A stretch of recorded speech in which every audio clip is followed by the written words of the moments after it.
AARP in Virginia. And it's my pleasure to be here this morning and welcome our first speaker. I'm delighted to introduce Pam Ostrowski. Pam is a national dementia speaker and family guide, and she provides a path to relieve the fear, anxiety, and confusion that many family members experience when a loved one is diagnosed with dementia. Pam is the founder of the Alzheimer's Family Consulting. She's a certified senior advisor. She's also a certified dementia practitioner, and she is certified in dementia care. Pam is the author of the highly rated book, It's Not That Simple, Helping Families Navigate the Alzheimer's Journey, which we're really grateful that she's donated some for our Spin the Wheel prize. And this book is based on her 14 years of experience caring for her parents who had dementia and Alzheimer's. So please join me in giving a warm Zoom welcome to Pam Ostrowski. Thanks very much, Amber. I appreciate it. Now, a quick question. We were having some problems hearing Amber. Can everyone hear me all right? We'll just make sure that we've got good sound here because we want to get the best quality possible for you to be able to learn as much as possible. Okay, great. Excellent. So to the point of Veterans Day, I don't know if you can see them, but these are my parents. This is my dad. He was a retired lieutenant colonel in the Army. He was in the artillery division. So thanks, Dad, for your service. He's no longer with us. He had vascular dementia and Mom had Alzheimer's. And basically her dementia started back in 2001 with an anxiety type of attack where I couldn't get through to her. She was blocked and wrapped around a particular concern, which was actually the water bill getting paid at the post office. And so when you have a loved one and you're struggling with communicating with them, understand that this disease does that it's as if a veil is between you and them, and they don't know it. But you, as the cognitively capable person, has to look at them and go, okay, they're not hearing me. So what different ways can I communicate in order to get through to them? So frequently, my family clients struggle with how to do that. And so I say thank you to this group of wonderful people at the Northern Virginia Dementia Care Consortium membership that you've asked me to help talk about this particular topic. And so it's really important that you have compassion and kindness when you're having this challenge with communicating with them. It's so easy to get upset with someone who doesn't seem to be processing what you're saying. I actually had a sad question from a family member who has some conflicts with her mother who has dementia. And she said, I think she's lying. I asked her if she ate her sandwich and she said yes. And so there's that family dynamic that she was bringing to the relationship. And I said, no, she really doesn't know if she did. So it's easier to say yes to make you happy. And she's like, well, how did we know that she's eating? And I said, when she starts losing weight, that's how you would know, or put cameras in the room where she eats. There's lots of different options, but the hardest thing to do is to take your emotions down a level and say, this is not their fault. This is the disease. And I, as a creative, cognitively capable person, need to come up with a different way of saying something or doing something. And so it's so important to have that compassion and kindness. So what I'm going to do is share my slide deck so that you can capture. Feel free to grab any of my slides by screen capturing them. And you're welcome to do that, but we also have them, I have a cheat sheet, a kind of a tips on what to say and what not to say. And that includes everything from not arguing with them to not calling their Depend underwear diapers, or calling their activities day daycare. So this really, we have to, when communicating, it's so important that we focus on the respect of this individual. They're not children. And I cringe every time that I hear someone say, oh, they're just like a 3-year-old, or they're just like a toddler. This person lived a full and complete life. And so they're 85, 90 years old at this point, and they're struggling. They're still in there. So always realize that when you're speaking with them, if you're in some way, shape, or form treating them like they're a 3-year-old, they're going to get angry. They're going to act out. And then you're going to say, see, they act just like a 3-year-old, when in actuality, they're offended by the lack of respect and dignity that you're giving them.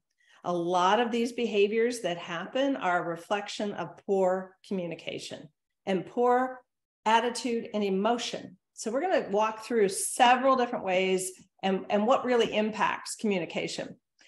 The slide that's up now is mom and me. So I consider myself as a family member. I was a caregiver, although my mom never lived with me. That's a really dicey, and I'd love for you guys to put in the chat, do you think of yourself as a caregiver, when in effect, most people seem to think that, oh, I'm a daughter or a husband or a son, but they don't think of themselves as caregivers, because there's that mentality that caregivers are actually professional caregivers, people who provide physical and additional assistance to your loved one. So that terminology, you'll hear me say caregiver, and I mean us family members. And so the reason why I wrote It's Not That Simple is because I wish I had that guidebook. So I wrote all of my questions down and then answered them all, both based on my experience, but also based on my education as a certified senior advisor, as someone who has degrees in scientific and technical communication. So there's some research in there about Alzheimer's specifically and the medications and everything. But more importantly, what's there are conversation starters, because very rarely is there just one person involved in your loved one's care. And that means that you've got family dynamics. Yippee!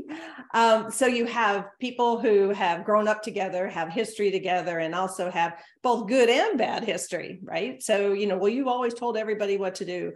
So with those types of conflicts, we need to build that into our communication plan to realize that starting these conversations is not easy. Very rarely, if there's more than one person in charge of care for a loved one, or more than one person in the family, inevitably, you will end up with someone saying, well, there's nothing wrong with mom, she's fine. But you're the person who spends more time with mom, and you find out, oh yeah, there's some things going on here that we need to be concerned about. So I wrote the book and included conversation starters with example wording. So that's the important part, is how do you start these conversations? And it goes all the way through the entire journey. So I encourage you, if you're struggling with wording and communications, that's really the purpose behind that book, is to help you as a family member. So I want to step back for just a second. I'm sure that, in the previous sessions with other speakers, that this data has been covered. Thank you to the Alzheimer's Association for all of their meaningful and helpful research. There's a tremendous value in reading. Every year they publish the Alzheimer's facts and figures for the year. And although it seems like it would be a dry read, it's actually pretty fascinating. And they talk a lot about caregiving. It's not just a scientific report about APOE for genetics. It's really about caregiving and the impact and the people who are being affected. And so with 6.5 million Americans being diagnosed with Alzheimer's, with most of those occurring over 75, that's 1 in 9. And then you look at the fact that the first baby boomers turned 75 in 2021. So you start to see that they call it the silver tsunami, but you can start to see that we're going to have a wave of a bunch of people who are going to struggle cognitively. How are we going to handle that? Are our restaurants, our retail stores, our businesses ready for that? Are our families ready for that?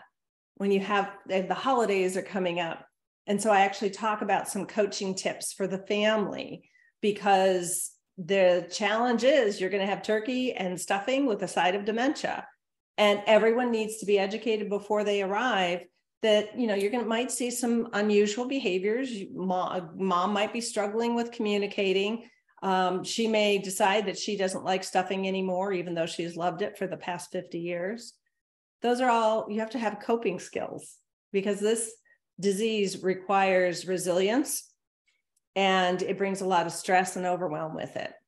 So here in the chat, if you can empathize with this. So here's an interesting statistic. By 2029, all baby boomers will be over 65 or over. Think about that. That means that when you go anywhere, 1 in 5 people will be over the age of 65. It won't just be, oh, look, we're in the senior area of town. Like I live in Phoenix, and out in Surprise, you in Sun City, you expect to see many more senior citizens. Well, that's going to be pervasive no matter where you live moving forward. So with 70 million baby boomers, that means that we can anticipate, providing the numbers don't accelerate or decelerate, that there'll be about 8 million people with Alzheimer's. And that's the 8 million who have gone and gotten help and been diagnosed. There's probably just as many out there who are afraid to get diagnosed. Does anybody want to sign up and say, hey, I think I've got problems? No, it's scary. This is a very scary disease. And because we realize we're going to lose ourselves, and that's heart-wrenching, and it's heart-wrenching for everyone involved, which is why communication is so important. So one of the things that is important for you to understand, because so many people just use words. Now, if I were listening to this webinar, I would not remember a great deal of it. And the reason is because I'm not an audible learner. I'm a visual learner. And so what I try to do with my presentations is include both text and vocal in order to hit as many learners as possible. So when we're communicating, we need to provide as many avenues of opportunity for communication. So the 4 ways that we learn and communicate are visual, and you'll hear someone say, I see what you mean, and that see means, well, this is how I learn. It's a cue, right? So if you pay attention to how everybody around you speaks, they might say, I hear what you're saying, or are you listening? Then that's more of an audible learner, someone who learns by listening and hearing content. And then there's reading and writing. So it's a bit of oral and visual, and the concept of subvocalization. So think about it for a second. When you're writing something down, let's say a phone number, you write down 434, and in your head, you're saying 434. So that's called subvocalization, and it's a way that the brain reinforces long-term memory. So the last one is kinesthetic, and that kinesthetic is about the ability to communicate through gestures and through, like, writing is a kinesthetic activity. So when somebody says, let me write that down, or let me show you, then that tends to be the way that they learn. They need you to show them something. And I'm also a kinesthetic learner. So between the visual and the kinesthetic, that's how I learn and process information. So when you're communicating with somebody with dementia, the more, the merrier. So if you have someone with mild cognitive impairment, early stage dementia, it would be best if you say, we have a doctor's appointment at 10 o'clock. There's audible. Let's write it down on the whiteboard, 10 o'clock, Dr. Smith. Okay. Now, if they can still write, have them do it, because then you've got the kinesthetic subvocalization happening, and they're also able to, and then you both stand back and say, let's read that out loud. Dr. Smith appointment, 10 o'clock Tuesday, or 10 o'clock tomorrow. All right. So what you've done there is actually reinforced how the brain processes information and puts it into long-term memory. The other thing you've done is you put it on a whiteboard so that every time they walk by, they see it. And you might ask them, every time you see that, I want you to say it out loud. It's good for your brain. So using brain health is the reason to do something. It's good for your brain to hear your voice. It's good for your brain to be able to read, because that exercises it. And so that is kind of an art of persuasion, how to get someone to do something that they normally wouldn't do if they were cognitively capable. And I'll talk a bit about, I have an article in Alzheimer's Today by the Alzheimer's Foundation of America about the art of persuasion, how to get someone to either do or not do certain things when they have dementia. So be sure that you use as many of these as possible. Now, the next question is, Pam, just real quick, if you don't mind expanding your slide deck, just go up to the top where it says slideshow. Well, or down to the bottom, wherever. it's at the bottom. Yeah. I've got the bars in the way right now. Hang on just a moment. It's not going to make any difference. That's going to be. Oh, okay. Sorry. Go back. You can go back. You can change your display settings up there at the top. You know, the bottom line is that this is as okay. Big. That's fine. No, we had a few requests. I just wanted to. Okay. Thank you. Yeah. I mean, it is on a 16-inch screen and it's full size right now. So unfortunately, let me see if I can make it any larger. But it's already at over 100%. So that has more to do with your screen size as a viewer than it does the display screen. You're okay. Yeah, you just had a few requests. Okay. Okay. All right. Sorry, guys. Bigger screens on your side. So the next thing is, when we think about communication, we usually think about just exchanging information. How do we make this person do what we need them to do or want them to do? Or sometimes, no, don't touch the hot stove. No, don't walk out into the street. No, you're not going to drive. And we can't say those things because especially with someone with mild cognitive impairment or early stage dementia, they're going to be offended. So we have to think about that. What is being offended mean? It's an emotion. And as this disease progresses, emotions are the things they remember the most. How did this person make me feel the last time I saw them? I have one client whose wife is struggling a lot and is very angry. And he is heartbroken because he'll go visit her every day, which is not necessarily a good thing. And she is in a memory care community. And she says, she throws things at him. She gets upset. She yells at him. And I said, what did you say the day before? And he's like, well, I told her this and she got really upset. And I said, okay, so when you go back the next day, she's going to remember you made her upset. She's not going to remember why or what you said or whether it made sense. That's not how the brain works with this disease as it progresses. And he's like, oh, so she just basically thinks that I'm somebody who makes her angry. And I said, quite possibly. Yeah. So let's take some breaks from visiting. You go build your life and visit and socialize and recuperate from caring for her. And then we'll really focus on how you visit, what you say, what you don't say, what you do and what you don't do. So it's very important for all of you to remember that they remember feelings, they remember emotions. So what we have to realize is we can really struggle with this, right? Because it's hard for us to step out of our cognitive capable minds and feel what these individuals are feeling, the frustration and the anger.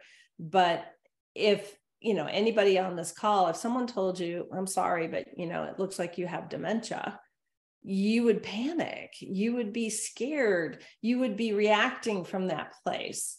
So if we can adjust our mindset as family members to realize that they're struggling and we need to, even though you can't see it, that's the hard part, right? You cannot see this person struggling intellectually with their fact that they're having issues with short-term memory. They're having issues with processing information and instructions.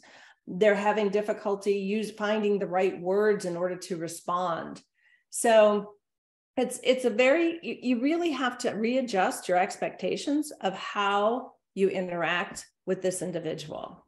You cannot walk in like my friend did and say, mom's lying about eating. And it's like, well, she doesn't think she's lying. She thinks she ate. Where were you whenever you gave her the sandwich? Why didn't you check in on her? this is a different world for her and a different world for you. And so we have to adapt. We have to change our mindset. We have to change our behaviors so that when we communicate, we have a better idea of what has transpired and how they process this information. And that is why I say, big tip number 3, never argue with someone with dementia. And the sad part of this is that so many adult children and spouses will correct someone with either mild cognitive impairment or early stage dementia, and even through to mid stage. By late stage, everybody's kind of figured out that, this is not, it's not worth arguing. But you've already done damage to the relationship. And to me, the reason why I want to talk about communications is because this is the most critical element, in my opinion, because without understanding what you're saying and how the brain functions on their side, you can damage your relationship. And then when they're gone, you're going to feel guilt and regret over, I shouldn't have said this. I should have said it this way. I should have done that. I should have been paying more attention. I want to get rid of all of your shoulds and be able to say, this was the best journey we could possibly have had. It wasn't the one we chose, but it is the one that was chosen for us. That, it happens. It happened. And so we need to be sure to understand that arguing damages relationships, no matter what the situation cognitively. And so arguing with someone who believes that they're right, that their loved one is still alive, or that they've traveled to places that they've never been, but they read a book about it, there's no reason to argue with them. So in my book, my favorite phrase in my book, and repeated several times, is, do you want to be happy or do you want to be right? Right? So if they have a story, believe them and play along and say, oh my gosh, so where did you go in Europe? Tell me about it. What was it like? And so let's move into, how do we speak differently? So we have to change how we communicate so that they understand it. This isn't about words it's about words they know. And so it may make sense to you, but it won't make sense to them. And then you're going to get this blank stare, as this woman shows in the image. So how do we do that? How do we speak differently? So I'm going to say a particular phrase, and I want everybody to repeat it to themselves. Your mics are off, so no one will hear you. So here's the phrase. So before we go to lunch, what we're going to do is we're going to go to the bank. We're going to stop by the grocery store. And then I want to pick up my dry cleaning. Well, then we'll have lunch. I don't know where we want to go for lunch, though. Do you? Now, if you said that, now everybody repeat what I said. How's it going? So a person with dementia heard, before we go. And that pretty much that was it. So it's like, all right, we're going somewhere. I wonder where we're going. And then they're going to turn around and say, where are we going? Well, I just told you. And so as soon as the more complex the sentence, the longer the sentence, the less they're going to comprehend. Now, I want to stop for a moment and point out, so my dad, because he was in the military, in the artillery division, he lost a lot of his hearing. By the time he was, I think, 85, he had lost 90% of his hearing in one ear and like 70% in the other. They have now, research now shows that loss of hearing and dementia are tied together. And the reason is, if you've ever, like put your hands over your ears and then have someone talk to you, you're going to only hear parts of the words, and your brain is like, okay, I caught that one, I caught that one, I caught that one, and now I need to make that into a sentence. Well, while your brain is doing that, the person continues to talk. So you're losing track. You're not able to keep up with the conversation. So that pace of conversation with somebody older, you just need to speak a little slower, speak a little louder, keep to one topic, keep things simple. And so the brain, because it can't keep up, if you have someone with hearing, and hearing loss is very typical as we get older, because we've been listening to either artillery or music too loudly, or, been in environments where it's been noisy, like, concerts or something. So the thing that we need to look at is, if the brain can't keep up, it gives up at some point and it disengages from the conversation. And the more that the brain disengages, which we learned from COVID too, in isolation, the more that it degenerates, the more that it declines in its ability to cognitively perform. And so it's a really important point that if you do have someone in your life that has hearing loss, that's why that I led with the 4 ways to hear and learn and communicate, because that's why writing things down is important. If they lose their ability to read, then it's a matter of showing that kinesthetic concept. And we'll talk about that in a second. So no rambling, right? Make your point, make sure they comprehend, move on to your next point. So that sentence that I just went through, that was rambling. So one of the other things that I notice, especially with Thanksgiving and the holidays coming up, is that a lot of times we will give someone with dementia multiple options. You know, what salad dressing would you like? And many times you've been to a restaurant, you ask them what salad dressings. You know, we've got ranch, honey mustard, raspberry vinaigrette, balsamic vinaigrette, Thousand Island. You know, I mean, they just go through this list. It's like 7 different dressings. And honestly, it's like, I don't know. Did you say honey mustard? So even when we're cognitively capable, it's hard to keep track of more than 7 things. And so we want to keep it simple and say, would you like to try the peas or the carrots, and put both in front of them? And frankly, because your loved one is becoming someone new, their personality is changing, their likes and dislikes are changing, give them a little bit of each and say, try both of those and tell me which one you like. I'm not sure if I cooked them properly. And what that does is, it doesn't matter if you did or didn't cook them properly. That's really not the point. The point is that you're making them feel normal and you're valuing their opinion. So they have a purpose. The whole thing about you interacting with your loved one and communicating is helping them feel needed, feeling like they have a purpose, feeling like they have value still, because they are still in there. They're just struggling to get out.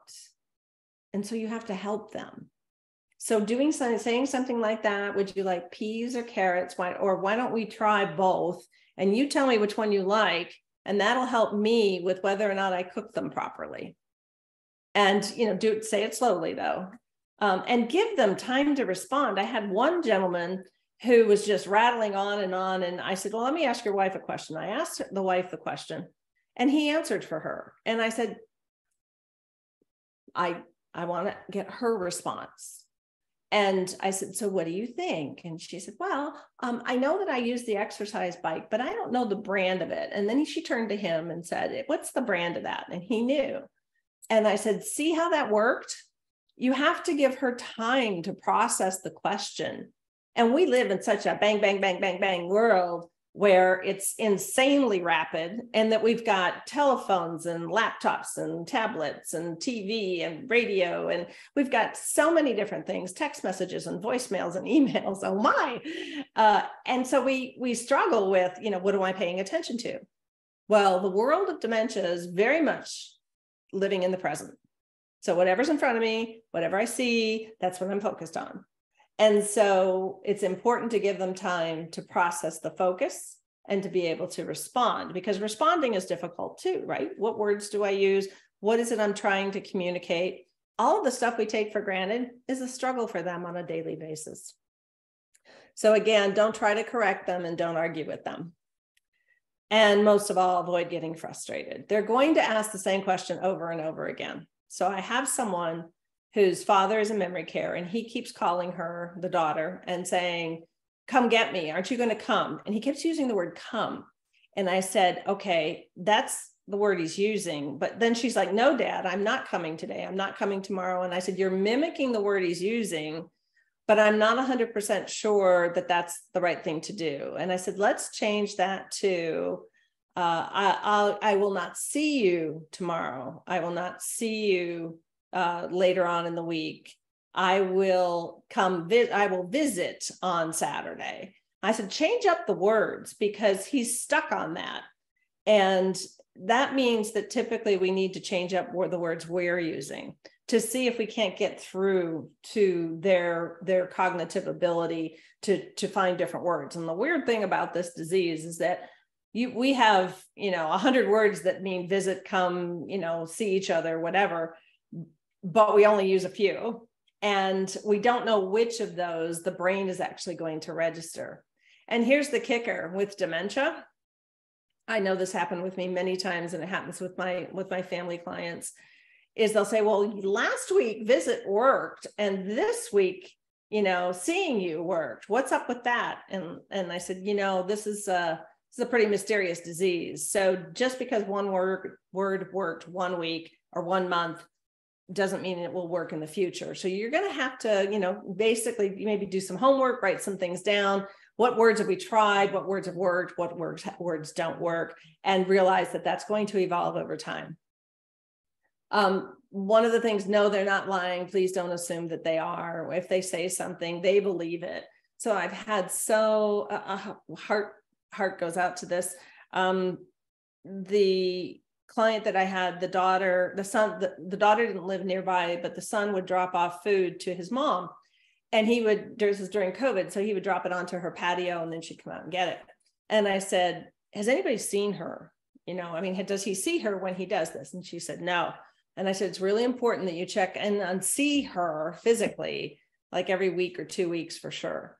And they did. And it turned out that he actually went in and checked the refrigerator, and she wasn't eating any of the food. And she'd lost like 10 pounds in just a short period of time. So they don't remember. That goes both ways, right? They either don't remember that they ate, so they eat more, so they gain weight, or they think they ate, so they don't eat. Because as we get older, our hunger cues decrease. And especially with this disease, they decrease even more.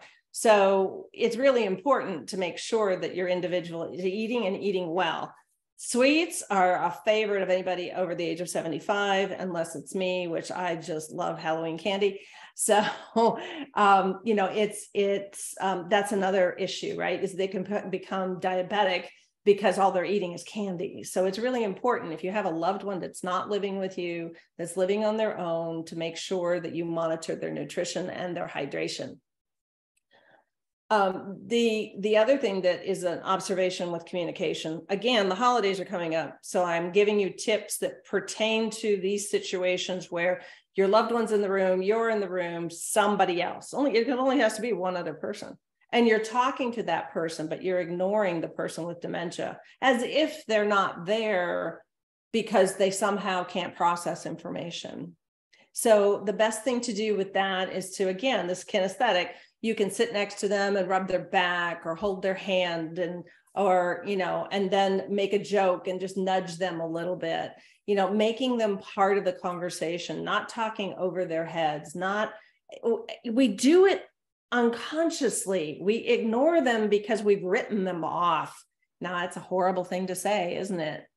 But subconsciously, it's like, well, they can't participate, or they can't understand. But here's the thing. My mom knew who I was until she passed. My mom knew when I would talk about someone in not so nice way, and she would tap my knee. She was still in there. She couldn't communicate, but she was still in there. So we have to respect that and give them the dignity of knowing that they are there and that we need to treat them that way. You wouldn't do that. You would consider it rude to ignore somebody in the room. That's still rude with somebody if that somebody has dementia. So don't do that.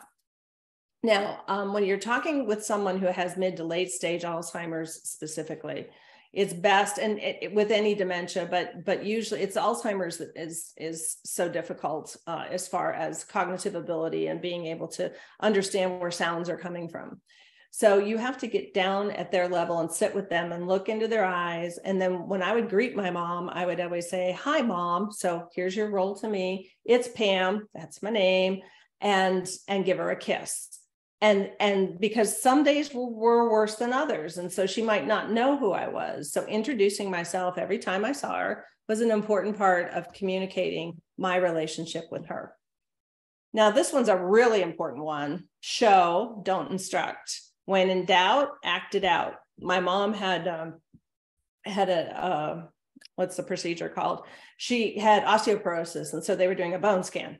And the nurse said, lay down. And I said, do you remember that part where I said she has dementia? I said, you need her to lay down. Which side do you need her to lay down on? And she told me, and I did this. I set my head on my hands, and that meant lay down, lay down. And then I rolled down. Now my next option would have been to actually get on the same platform that she was on and lay down, and then get off once she laid down. So a lot of times actions and acting it out, or actually doing it as well, helps them mimic Alzheimer's in particular, but dementia, depending on the type of dementia, mimicking is a really strong behavior because it helps. It's a visual cue, bottom line. So if it's a complicated task, like, in restaurants, they roll up the silverware in the napkin. My mom never would have found the silverware if that were the case. So presenting a napkin with the silverware, keeping the silverware, not the full, your salad, your dessert fork, your salad fork, your regular dinner fork, your 3 knives, your 3 spoons. Yeah, no, don't do that. Nobody needs that. It's just keep it simple. What do they need? Most likely they're going to need a fork and a spoon. And so just keeping things simple, the things that we assume are simple are typically not for someone with dementia. So in communicating with them, we need to help them with those type of tasks. And they're going to have good days and they're going to have bad days. That's the emotional roller coaster that we're on. And that's the longest chapter in the book, actually, is how do we, as cognitively capable people, deal with that struggle? And then this is a tough one. And I've seen it so many times in memory care, where a family will be visiting their loved one and the loved one will say, when are you going to come back? When are you going to visit again? And it's, if they're vocal, and the person will say, we'll come next Sunday. When is that? Well, it's next Sunday. And you notice the tone of voice. Well, but is that tomorrow? No. And I witnessed this. No, it's not, Dad. It's Sunday. And I just wanted to grab that son and say, he doesn't know what Sunday is. So using the days of the week or tomorrow or whenever, just say you're going to visit really soon. I'll be back. You don't, and if they ask specifically when, it'll be really soon. I can't wait to see you again. Giving them things that they can't comprehend, they will latch on to those. And all that does is create that tone of frustration and anger. And that's not the way you want to leave, when you're visiting. So be calm, be loving, be respectful. And trust me, I got really frustrated with communication sometimes with my dad because he had vascular dementia towards the end. And, he just wouldn't process information and he would make false accusations. And it was just like, Dad, what are you talking about? And I regret those things now because I have a much better understanding of how to handle those conversations. And so it's, if you see yourself kind of spinning out of control and starting to feel anxious or angry or frustrated, just say, you know what, I'm going to step out and get some water. I'll be right back. And go step out, get some air, take some time, walk, or, don't come back, because tone is what drives the emotional reaction, and the emotions are what they remember. So just realize that it's okay to leave when you're not ready to continue the conversation. So here are some tips on greeting and leaving. If you're visiting your loved one, they're either in their home, they're in assisted living, they're in memory care. The first thing is, and the thing that I wish I could do to this very day, every day, is give my mom and dad a hug and say, I love you. It's so good to see you. And we are so caught up in our world that it'll be like, oh my gosh, I had the worst day. And we make it about us. And they're sitting there like, okay, I'm picking up on a lot of anxiety and frustration. They will mimic that vibration that we have, that energy that we have. So if you go and visit someone with dementia while you're wound up, angry, frustrated, exhausted, overwhelmed, you name it, they're going to mimic that. So walk in and be happy. I always had to take a deep breath before I walked into memory care to see mom, because I didn't know what I was going to find. And I knew that I had to modify where I was at mentally with my business day and my family day, and just walk in as if that she was the only thing in the world. And that's where I was at, right? Keeping right where my feet are. So being able to greet them, if you bring family, and this is, again, holidays are coming. If you bring family, make sure that everybody introduces themselves. And then it might be one at a time. You don't want the whole family to, race in to the house. So it's really about crowd control, right? Because it can become overwhelming. Always provide a place for them to have a quiet space. Because when there's too much energy in the room and too much running around, and football game is on, at high volume, and you're sitting in a situation where the kids are running around, it's too much for them. I highly advise, if you're doing the holidays or you're doing any group event, could be a birthday party, hire a caregiver who's skilled in dementia care and have them stay with them the entire time, because they may need to go to the restroom.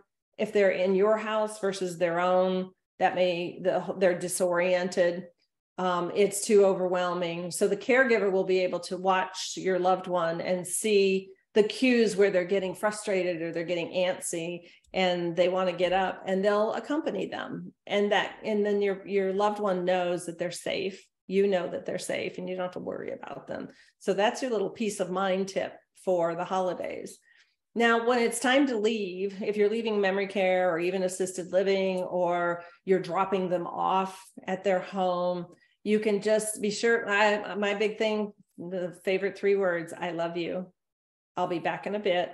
I'll be right back. Mine for me, I had 2 dogs, and my mom knew the dogs, and I would bring them to visit. As it's like, I have to take the dogs out to go to the bathroom. I'll be back. And I would leave her when she was about to eat, so that she had something to do. If you just leave someone while they're just sitting there, it's kind of hard. So, or let a caregiver know, if you're in a care community, hey, I'm going to be leaving in about 10 minutes. Can you take mom to go do an activity or something like that? So, and the same is true if you all are going out to eat, that it's going to be noisy. So definitely have a full-time, have a companion there who's full-time focused on your loved one. Make sure that there's if you can get a quiet room or a quiet corner when you go out to a restaurant. They still love to go out. If they love to go out before, typically they really enjoy a dining experience, as long as they don't have to make any decisions, as long as the silverware is obvious, as long as the water glass isn't too heavy or too big. They can still have an experience. It's just slightly different. It's modified to accommodate their particular situation. It's really important that you prepare the family if you're going to be going anywhere with anyone else, because sometimes teenagers don't understand, or young children don't understand, and they laugh, or they make fun of your loved one. And that's heartbreaking, because they don't know any better, but the loved one is hurt. And we don't want that to happen. I've seen that happen too. And it's also heartbreaking. So it's really about managing people around what this disease is, what it's like, and what this person is going to be like. And most of all, biggest tip of the entire conversation is create moments of joy. So this is my mom, and I saw this turkey hat and I thought it was really funny. So it's actually a hat with in the shape of a turkey. So I just gave it to her to put on her lap and to pet it and to look at it, and it has pretty colors and stuff. And I turned around, I was at the nurse's station asking for something, and I turned around and she figured out it was a hat. And so she was putting it on her head. And it was I turned around, I just burst out laughing, and she was laughing too. And I'll tell you, that was such an emotional moment, because once again, and she's done this multiple times during our 14-year journey, she's shown me she's still in there, even though she went non-vocal 8 years before she passed. I think I left that part out. So she and I never had a conversation for 8 years. She just couldn't find words. She was in there, and every once in a while words would come out. Like she said my name. I hadn't heard her say my name for 2 or 3 years. And one time I walked into the activity center area and she said, Pammy. And, you don't know whether to laugh, cry, what you want to do. This is such an emotional journey, and my heart goes out to all of you who are on it. But it's important to remember that joy, that emotion of joy, isn't that what we really want them to experience, no matter how much longer they have on this earth? And doing that is a whole other presentation, but it's about happiness and doing things together. Is it stuff you would want to do? Is it stuff you used to do? No, guaranteed. Putting a turkey hat on your head is probably not something you were going to do 10 years ago. However, it was really funny. Everybody laughed and had a great time, and the turkey became a really popular thing at the care community. So if you're looking for resources, I had a gentleman call me and say, there isn't any information out there on dementia. And I said, oh, where are you looking? And he said, oh, well, I've read the 36-Hour Day, who was the first presentation of this consortium. And I've read your book, and I've read, this book and that book. And he's like, I think I'm going to create a website. And I said, let me save you some time. And so the Alzheimer's Foundation of America has a caregiving magazine called Alzheimer's Today. I'm published quarterly in it. And, but it is full of family stories, family guidance, family caregiving guidance.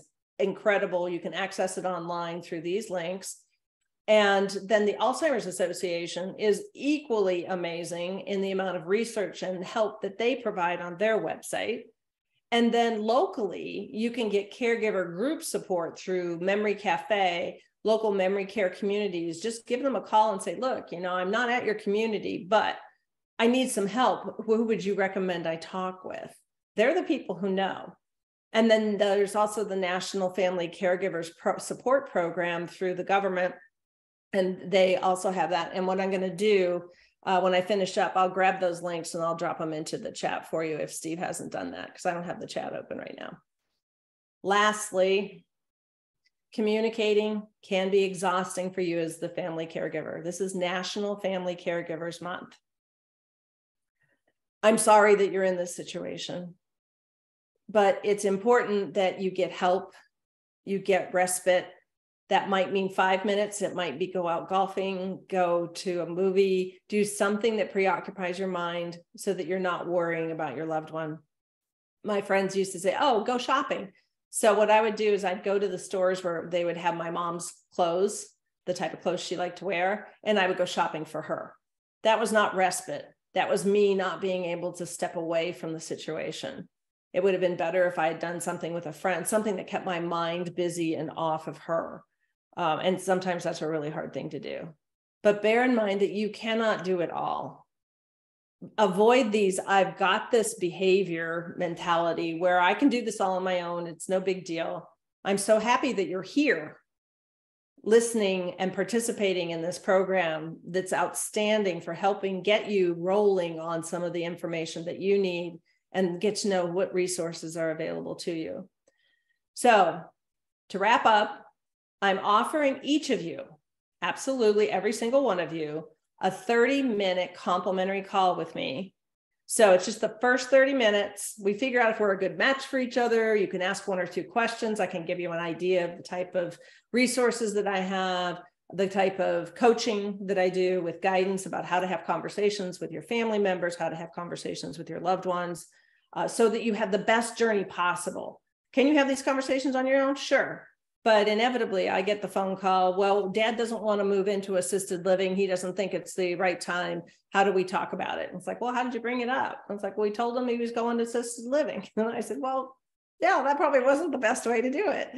So I have I've had hundreds of conversations with family members about how to have more conversations with their family members, and then also to understand the process and how this all rolls out. Again, we were on a 14-year journey. you're in this for the long haul. That's why respite is so important and self-care is so important. The average for any dementia is 4 to 8 years after diagnosis is how long an individual will live. And a lot of times it goes longer than that. So if you're interested in a 30-minute conversation, then email me at it's Pam at the name of the book. It's not that simple.com. And then if you want to reach me through another way, you can go to my website, which is alzheimersfamilyconsulting.com. And then I'm on Facebook, I'm on YouTube, lots of videos on YouTube. And there's also, I have a lot of information available online in other places like LinkedIn. So hopefully you can find me. If you can't, tell Steve, hey, how do I get a hold of Pam? And that will, he'll get you connected with me. So let me grab those, the link that I gave you in, I'm navigating Windows right now. That is the Alzheimer's Today magazine. And you can subscribe to that, it's free. And then you can also go to the Teal Room. If you're looking for things to do with your loved one, and you just need them to do something, set them in front of a computer, then to sending them to the Teal Room on the Alzheimer's Foundation of America. So that's alzfdn.org. That's in that link. You will find that there's all sorts. Daily they do videos. It's the coolest thing. And so they do videos about crafts, some music. They'll have travel. It's just a very entertaining and variety, very full of variety for your loved one. And they don't need to know how to use the computer. They just need to be able to sit in front of it. And I would strongly suggest as a caregiver that you do that with them. You don't just do it with, here's the computer. I'm going to set that up for you. And, I'm going to go cook dinner, right? You don't want to do that. You want to do this activity with them so that they don't feel, like they're being abandoned or that, this is just an activity. So I hope you guys found this helpful. Oh, yeah. I'm grabbing the event for the Teal Room, and thank you so much for your attention, your time. You've got a bunch of questions and you've got— Oh, okay, go for it, Steve. We've got about 15 minutes that we can cool. get through these here. So, okay, Mona says, I'm not sure if my mom's new aggravated behavior is due to her disease or the environment at the assisted living. They seem to always be trying to control her instead of manage her and treat her respectfully. Mm-hmm. So that's a training issue at the care community, in my opinion. And I've been going around to a lot of care communities, talking with the executive directors. So what I would do, and I tell this to everybody, I hear families say, oh, well, I don't want to talk to the executive director because that's the top. I don't want to get everybody in trouble. The bottom line is that person, that those caregivers are treating everybody the same way. And if it's not with dignity and respect, it's an education issue. So go to the executive director, say, these are my experiences and I'm not appreciative of this. And it's also important for them to know, because that piece of feedback says, I'm going to take my loved one elsewhere if you guys don't get your act together. And this is one of the biggest challenges with the caregiver shortage, is that trying to keep up with training and education of the caregivers is difficult to do because they're on the floor or they're going home. So it's important for you to have that conversation with the executive director of the community, express your concerns, talk to the director of nursing or whoever's in charge of the health services there, and say, I have some serious concerns. Great. Great. And email me, Pam at itsnotthatsimple.com, and we'll talk, okay? Yeah. Okay, Steve, next. Okay, Mona says, I found buffet style food environments are bad. My mom gets overstimulated and puts too much food on her plate. So what was the first part of that again? Buffet style food environments. Okay, so yeah, you wouldn't put them in that environment. You would say, you need to stay, if you could stay here, do us a favor, right? So word it as you're giving them a role. They're doing something for you. So do us a favor, you stay here. Hopefully someone else will stay with them. And I'll get your plate for you. and then you pick out what's best for them, because that is exactly what will happen. They don't have a sense of quantity, either of time, food, pretty much anything, candy. So it's important that you give them a role. You stay here and hold down the table, and I'll go get you a plate so you don't have to get up and walk all the way over there. Let me do that for you. Yeah. Great. And Mona has a follow-up. And Pam, I want your feedback on this, but also these are two great ways that as a community and the people in the audience can share your insights with Mona and help her. But she says, is that common with dementia and buffets? And she's also wondering, is not wanting to shower common with people in dementia? Pam, I'm interested in your thoughts, but folks in the audience, if you've had similar situations, share that in chat. And if you have other issues, this is a great forum to share it in chat. So thanks, Steve. I appreciate that. So yes to both, first of all. I mean, there are some serious commonalities. That's why there's over 300 books on this disease. Is you will hear a lot of that. A couple things. So the buffet, very common, and that's why you don't typically take them to that environment, but they're not gonna be able to read a menu. So you're going to have to order for them. Again, it's about, I'll order the salmon and we'll split it. That's what I would do with my mom. And that would save her from the embarrassment of not being able to read the menu anymore. As far as showers go, a couple things. People don't need to shower every day if all they're doing is sitting around. And the control aspect that we have as loved ones, as family members, is we have to shower every day. So the most you need to shower, they need to shower, is twice a week.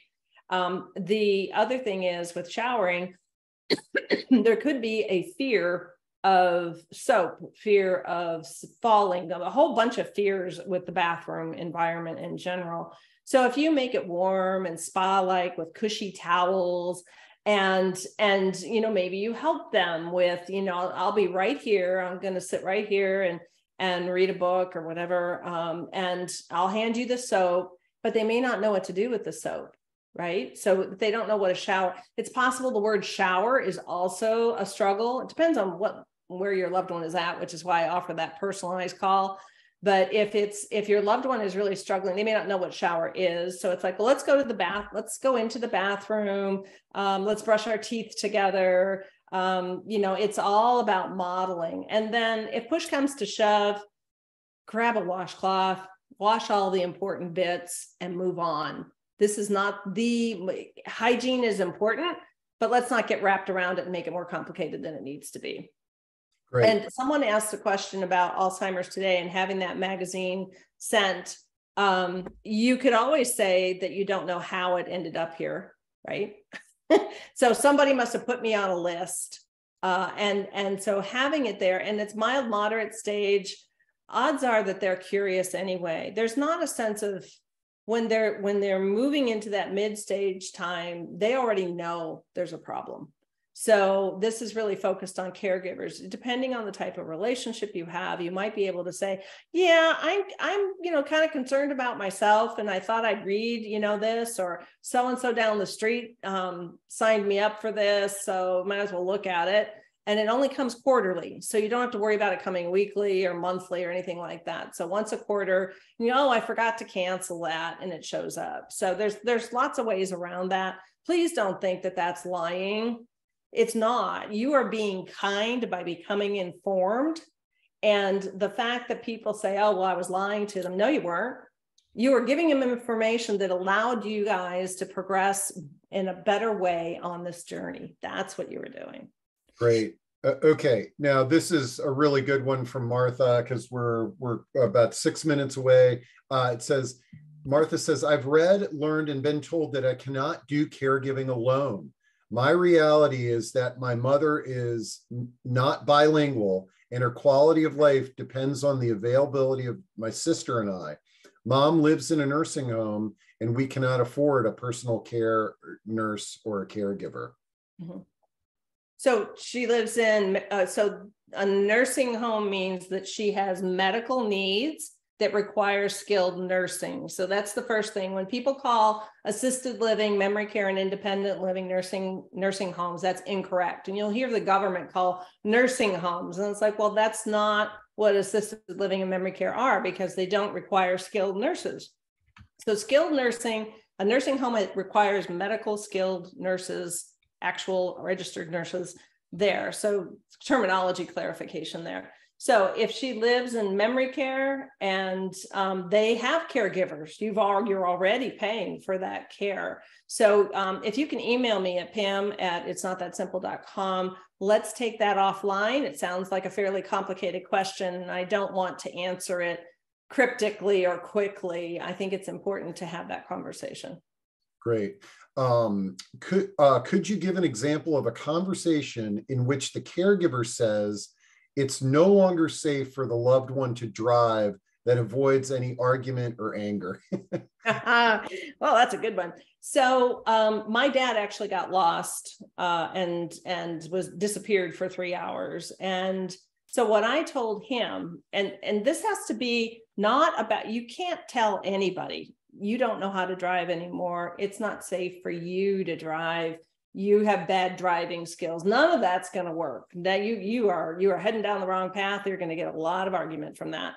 But if you say, oh my gosh, what if your car broke down?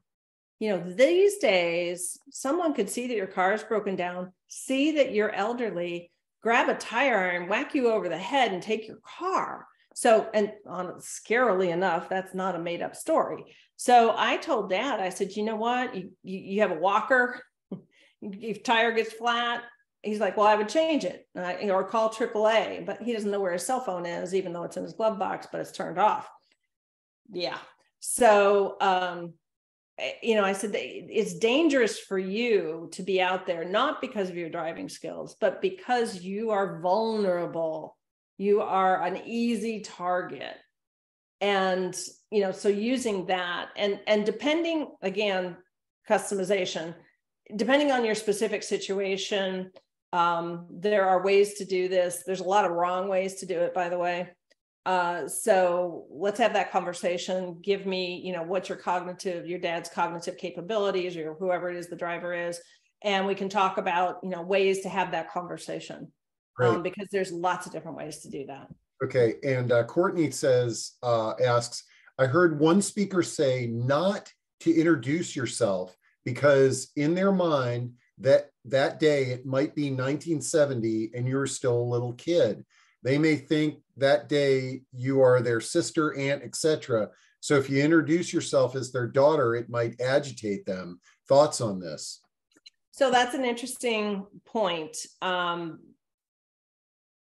I think it's a matter of if they turn around and say, oh, well, no, you're not Pam, you're Susie, and Susie is her sister, then it's like, oh, silly me, I forgot, you're right.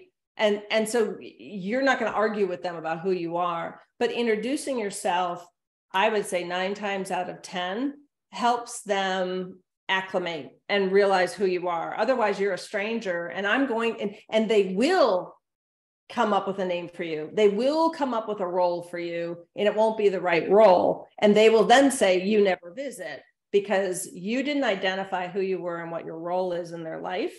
And that's also really important too, because that's another really big one, right? You never visit. I've never, you never come and see me, and you were just there yesterday. So that's another reason to do that. And then again, if they call you by a different name, go with it. That's not a big deal. But acclimating them whenever possible, I think, is a healthier way to start the conversation, start the visit. Okay, great. Okay, Debbie says, from what I've read, Devalorox is controversial for use in Alzheimer's treatment for extreme and constant anger and irritability. Since 2 of my spouse's doctors have concurred that this treatment is appropriate for him, I still wonder how effective and safe the drug is for his condition. That's a tough one. I am not a medical professional. Okay, I wanted to make sure to throw that out there. And if anybody in the audience has experience to help Debbie, throw that into chat. And then Debbie, we've got several doctors from the previous days, maybe email them. Mona says, let's see, my mom seems to have become OCD and will obsess about 3 things. Is this common? Yeah. Very common. Right now, a friend of mine who's also a client, the person's obsessed with a new house that they're building that they should be, but different topic. And so they can't get their minds off of it. It's very typical. You pick your favorite thing, and it's very typical. So here's the recommendation. So one woman, another client, the woman was obsessed with her ex-boyfriend from high school. Now these individuals are in their late 70s. Husband sitting across from him. It's like, oh my gosh, Dave died, and the guy across her husband knows the guy too because they all went to school together. Says, oh yeah, you said that yesterday. And it's like, well, first of all, don't remind them that they said it. And then the son's like, what do I say? You know, the mom's obsessed with this guy in front of dad. And I said, so you know what? High school was a great time. You know, what's your favorite memory about high school? So take the thread of whatever it is they're obsessed with and run with that in a different direction. So you're not totally redirecting them to a totally different topic. Like, hey, look at how about those Steelers? You're instead taking a thread, high school, which is where she's at, and talking about high school then. And there's one thing I wanted to catch, Steve, here. Deborah says, keep a calendar and document visits. That's not going to do you any good because your job is not to prove them wrong. Of course I visited. Here's the calendar. I wrote it down. I was here yesterday. That's the beginning of an argument. And it also makes them feel stupid. It makes them feel like they made a mistake, and it makes them feel sad and badly about themselves. So we never take data that proves our viewpoint, our behavior, our actions, and put it in front of them and say, you're wrong. Never do that. That's bad. Great. Well, we got through a lot of the questions. We just are out of time, and we got to transition. But everybody, Pam's generous offer, especially those that ask questions, shoot her an email. It's right there in chat, and I know that's a great service that you're offering there, Pam. And thank you. Okay, well, now we are going to take a 5-minute break before we transition to Gary Glasner. So I'm going to share with everybody some of our sponsor videos, and we will see you right around 11:20-ish. Thanks again, Pam.